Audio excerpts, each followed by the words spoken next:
Okay, our last topic. So Niger's junta is tried to expel the French ambassador, and Macron said, no. French ambassador is going to stay there. Yeah, that's what they're trying to do. Well, the deadline has passed. As a matter of fact, he was supposed to leave Niamey, which is the capital of Niger, on Sunday. And by the way, I looked at, because I read different languages, they misspelled the name of the ambassador. They put his name as Sullivan, and his name is not Sullivan. His name is Sylvain. Sylvain. Or Sylvain Ait. Yeah. Sylvain Ait. Sylvain Ait. Well, in some, I saw some translated articles. Okay. Sullivan and so forth. But anyway, Sullivan. The idea, Is that the American translation of Sylvain? Yeah, that's how Sylvain, his name is Sylvain. Huh. Yeah. So anyway, what happens now is for the revolution leaders, they want him out. It's because they want to sort of, I think the reason why they want that, that's a complete loud and clear message to France that you're done here. Yeah. You're out of here completely. Yep. And the response from France was no, because remember, you still have about 1,500 troops, French troops and they're still there. Yeah. We have our presence there, but for us it's different. Yeah. This is why, if you noticed, the leaders of the revolution didn't criticize the US. Yeah, that is very interesting. Yeah, but also it's a strategy for us, because we threw French under the bus. We let them take the fall. Same thing we did with them in Australia with AUKUS. Remember? Yeah. We stabbed them in the back. Oh, that's right, with the submarines. It's the same thing we're doing with them because for us, Niger is strategic location, not only for its resources, but also the location itself. Right. Well, the oil pipeline too. Nobody's talking about that, but that's still a big deal. Which was the same thing that happened back in the 80s in Afghanistan. What the whole thing about was about a pipeline. Yeah. That's all it was. So that pipeline was supposed to come through Southeast Asia and all the way across through Iran and so forth. But in Niger is the same case. And this is why the revolution leaders, decided not to criticize the US, but focus on they focus on France, because France is the one that is using all the resources more so. We do get some of the uranium from Niger, but not as much as we get from other places. Well, it's interesting. Speaking of uranium for a second, as in the research, I found that the United States is actually doubling the amount of uranium it's bringing in from Russia. Whoa! Interesting, right? Yeah. We might do a show on that, because that's an interesting topic on its own. And they won't disclose that. They won't, and this is a very interesting situation, because the French ambassador wasn't showing up to meetings apparently. And so that's what they're using as a hey, he's not showing up to meetings. We're not, he's not showing up to his scheduled meetings, so he's out. And it's interesting that Macron said no, because if he brings the ambassador back home, if he brings him out, then what influence does France still have in Niger? None, right? Because you don't have any diplomatic representation. Right. The US dollar has lost 85% of its value since the 70s, when the dollar decoupled from gold, and the government seems bent on continuing the tradition. From now until after the next elections, the government can print as much money as they want. The last time they did that, inflation went up 9%.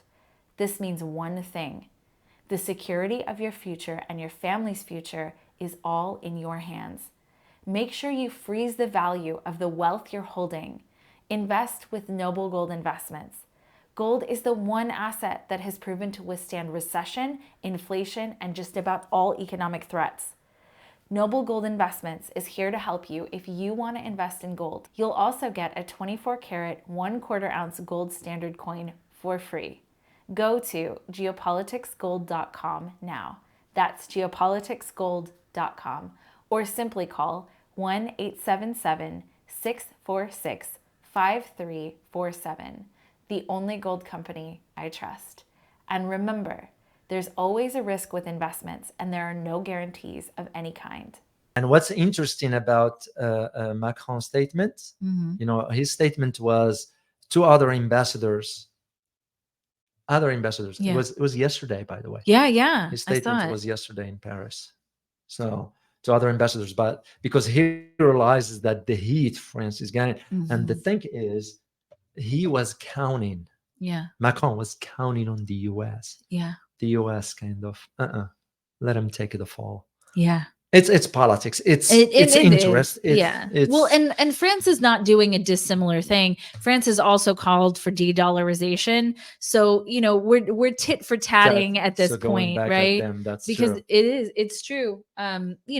France at a certain point was talking about joining BRICS and wanted to de-dollarize and all of that. So I definitely don't see France getting the support of the United States at this point, because they also are doing both sides. They also are playing both sides. Yeah.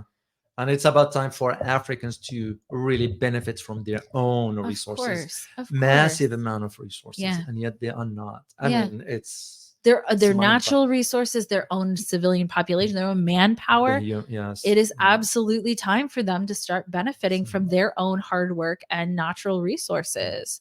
So, yeah. And I think this is why the idea of for Macron to say, well, no, I'm not leaving, because it will also send the message that the era of French colonialism in Africa is over permanently. Well, I mean, and it is, isn't it? It is. You're talking it's about there is no going back now. Yeah. The one thing I am certain about, right?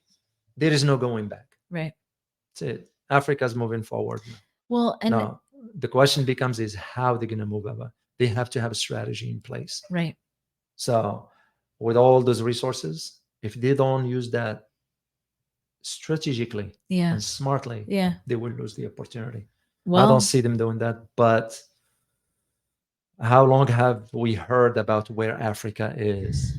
I mean, honestly, and that's what I was bringing up earlier is, there's a part of this that I found. Let me see if I can find it. Yeah. Where they were getting money, they were getting foreign aid. And the reality is that if your country needs foreign aid, what it really actually needs is a stable government that looks out for the people and can build its own infrastructure and investment, right? Yeah. Keeping a country in the state that it needs foreign aid for as long as France has, to me is, I think, unacceptable. Yeah, let alone the resources, like we said last time, for France to declare itself the fourth gold reserves in the world. How the heck did you get all that when you don't have a single gold mine in your country? Yeah. I mean, it's kind of no-brainer to say, true. The fourth. You're looking at a 4,000. I'm still remembering because I drilled it into my brain because I was like, where did they get 4,062? Yeah. Tons of gold. Where did they get that from? Well, they got it from, a lot of it came from Africa. A lot of it came from countries like Niger. In return for that, what those countries got in return? No, that's a great question. What did they get? I looked at it for the uranium. Mm-hmm. They're selling it at about $238 a pound. Yeah. You know how much those workers in Niger made? $1 less? I don't know. So I think with this, and France, I think by taking this stand, and this is just me thinking outside the box. Yeah. By taking this stand, is wooing more Europeans into, hey, you need to get in here because access to street. Remember, and by the way, we're not just pointing fingers at France by itself. Right. Don't forget the Dutch. Don't forget the Germans, the Belgians, Portuguese and Spaniard. They don't have as much, but at some point they had a presence there. Yeah. For us, we still do. Absolutely. I mean, slavery came out of Africa, and quite rightfully, I think a lot of people whose ancestors did come over are rightfully very angry about it. Yeah. It's just in the case of France, because France got used to that, for example, that ability to have access to that uranium to run its nuclear power plant. Because remember, France is considered the top in the world when it comes down to nuclear technology as far as power plant, nuclear power plants. That's where most of their electricity is generated from. So for every light bulb in France, you have to thank Niger for that. Right. Well, That's and the that's way the I thing, see it. right? France is small. It doesn't have a lot of resources. No. It has lovely wine. And I have many very close friends in France, and I love going to visit them. But they're not resource rich. Yeah. And so to get all the resources, it's exactly what you're talking about. Where does it come from? Yeah. It comes from the person making, $1 a day in a mine, which is a horrible working condition overall, to make sure that France has whatever it needs at a very cheap price. And this is why I think, if I'm to think strategically as to why Macron will really move forward with the statement like this by refusing, it has to do with wooing the Europeans into, hey, you guys need to get in. Because remember, when you think about the European Union, who do you think about? Two countries mainly, France and Germany. That's it. So let me say thank you to, by the way, to a Black Raven. Thank you so much for your super sticker. I haven't seen Black Raven for a long time. Oh, I really? remember. Yes. Well, it's nice to see you again, Nice to Black see Raven. you, man. Thank you so much for your Hey, look super who's sticker. here. Who? Boone. I had to let me move that one. Hey, Boone, I was just talking about you and just- wondering where you were. We just mentioned you. I hope all is well. And by the way, thank you for your comments on the Discord. I read all that stuff. Yes. So. And thank you to Hong Luong. I see you a lot in the comments. So thank you very much. Has always been and contributing a lot of comments. And thank you so much, Hong Long, for the insights of the comments. Yeah. I wish all our members in the community really read these comments. I mean, they're very insightful. Yeah. I learn from them. That's the reason why I read them. Yeah. I think, and I may be a little biased, but I think we actually have the smartest and most insightful audience. Well, they are. I feel comfortable out of saying pretty that, much so everybody. They can read between the lines. Absolutely. And I'm not saying it to be Mr. Nice. Absolutely. That is not me. Guys, we'll be on Rumble tomorrow. Yeah. We are going on Rumble live every single week. And the reason is because we got tired of not being able to say fully what we want. We appreciate and love our YouTube audience and our YouTube channel. But man, sometimes we just want to. We're going to start moving some of our conversations into the Rumble. So we'll be, in due time, most likely we'll have everybody over to Rumble because we can talk openly there, literally. I mean, for what just happened to me, I'm shocked. Yeah. At the same time, I am not. Yeah. It's kind of like, it really sad to see what has become of us to say we exist in a free society where you can, respectfully criticize. This is not about degrading somebody or no. That's what use of it come out of it. But when you just criticize for the sake of constructive criticism to learn from, I welcome when people say, Dr. O, I disagree with you on this. I really welcome that because I am going to learn something that I didn't see. So they meant to open my eyes on something that I didn't see. Right. I'm just a human. Right. But when you have people start attacking your character, that's where it gets, it's petty. It is. Very petty. Well, it's petty. And somehow, and it's not just in this country, but globally, somehow we have the notion that everyone has to have the same information. Everyone has to believe the same. Everyone has to think the same. And that if you think differently than me, you're dangerous. And so we can't have these dangerous ideas. Well, how are we supposed to grow as a society if we don't have different ideas? There have been many times in my life where I believed something very strongly and then in conversation with someone else learned something I didn't know. But that piece of information changed my mind about that. And this is where the government find it convenience because the more division that exists, the easier it is to control. Absolutely. And if we're not paying attention to the people in charge, if we're fighting each other, then they get to do get to do whatever they want. Yeah.